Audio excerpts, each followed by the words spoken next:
Hey, what is up everyone? This is PvT-Mitten's and I'm going to be giving you my review today for Warhammer, the End of Tide's Vermintide. I've got a few things to say about this, so let us begin. First thing I want to bring up is the load times can be pretty ridiculous. I mean, there's no need for it considering it's just Left 4 Dead set in the Warhammer universe with a bit more content. You got your standard tutorial options, credits, just your standard things you'd get in games nowadays. But you'll see the load times can be a bit ridiculous. Um, every time you load, you're greeted with like a menu, like it's just tips and facts kind of things. They could have done a bit more. They could have done like, I know this is a fantasy Warhammer game, but they could have put some actual stuff into it. But for a B budget title, it's pretty good. Now you got your 5 characters to choose from here. You choose, like, it doesn't matter which one you choose, they all level up equally. It's just the loot that you've got to get for them. Um, this is like their little room room they have, but they all seem to have the same room nonetheless. But this is your hub world before missions. Your inventory, you can change, your loadouts, your different things like that there. So it's pretty decent. So it's not like Left 4 Dead where your loadouts are determined in the game itself. You can actually change, get ready for like if you know what the mission is, you can just have that loadout ready for that mission. But as I stated, it's got a loot feature you'd see in like say Diablo, which you'll see later on. Ammunition box in the hub world. This makes no sense. But you had a Shrine of Solace. This is where you can like, it's more trinket kind of things. It's more if you want to upgrade, like your rings or any of that there. You can offer weapons to change stats for some of the stuff, stuff like that there, and it's okay. It's not the best for its genre. I prefer other games that do this style, but it's decent. I mean, it's nice that they put it in. Then you got your forge, which I don't really need to mention what that is. It's just upgrade and all that there, your weapons and that.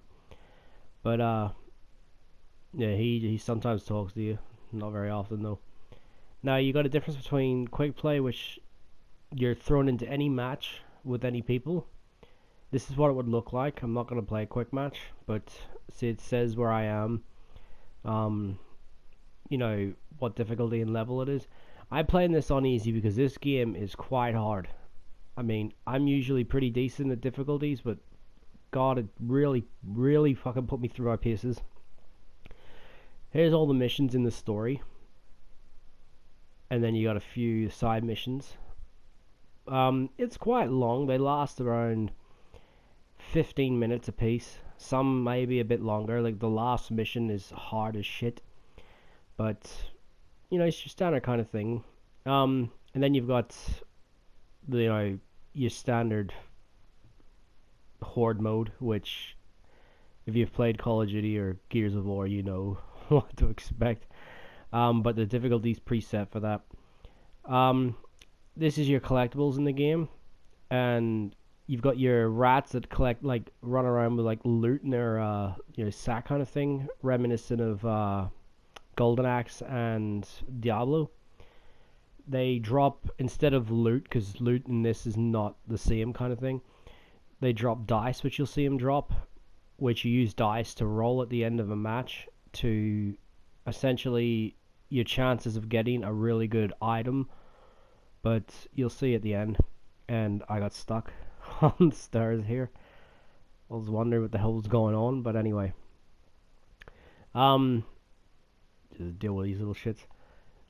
There's the dice, or the die actually, but anyway.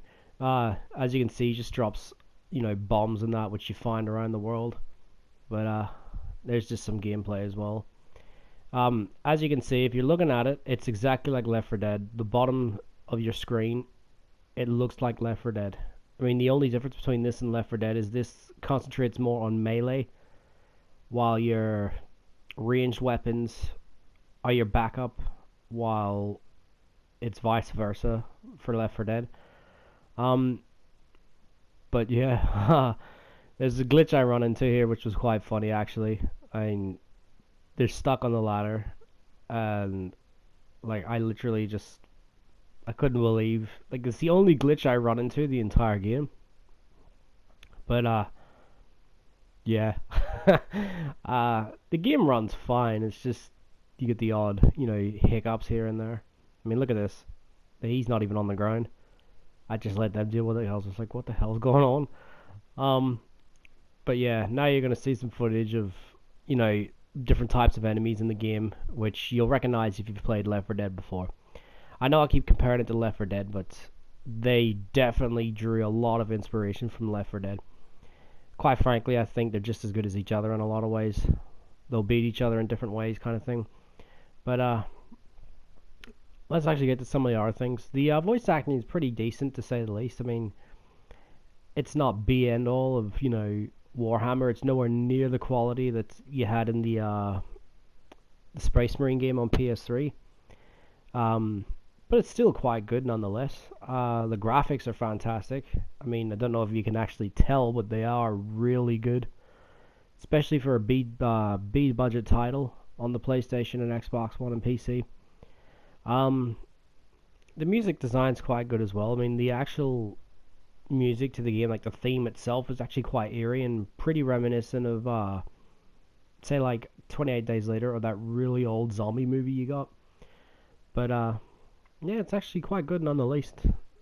But when you complete a mission, this is your leveling up. It tells you how well you did. I leveled up. It gave me a new item. Now, this is the dice I was telling you about. You press the button, or any button, but you just press whatever button. Now, it rolls the dice. I got 2. Now, for every one that you get, it goes up and up, and the rarer and the more damage the item actually does. I think it's a bit unfair, to say the least, but maybe you just gotta keep playing it over and over. And then you're graded to that, which just essentially tells you, all the where do you want to go next, like a voting system kind of thing. But anyhow, as I said before, the game is quite hard. The AI, actually, I'm playing with bots at the moment. If you can see under their pictures, it says bot. The bots are actually quite helpful. I mean, I'm not going to bag them. They actually do their job. Sometimes they don't, but that could just be, I don't know. It's out of 9 out of 10, they will help you. A lot more than Left 4 Dead. But yeah, overall, I do actually like this game. I mean, I won't tell you how much I paid for it until the pickup video at the end of the month. But I really do actually like this game. Is it as good as Left 4 Dead that people ask? It depends. It really does depend on how you'd rather have the game. Would you have it an RPG, loot system, or would you rather just have jump in, kill everything, move on like Left 4 Dead? But anyhow, overall, I would give the game an 8.0. So I hope you enjoyed this review. Next up will be the Wii collection, or the Wii top 10 list, sorry. But anyhow, this is Private Mittens. Hope you guys enjoyed the video. Take care, guys. See you later.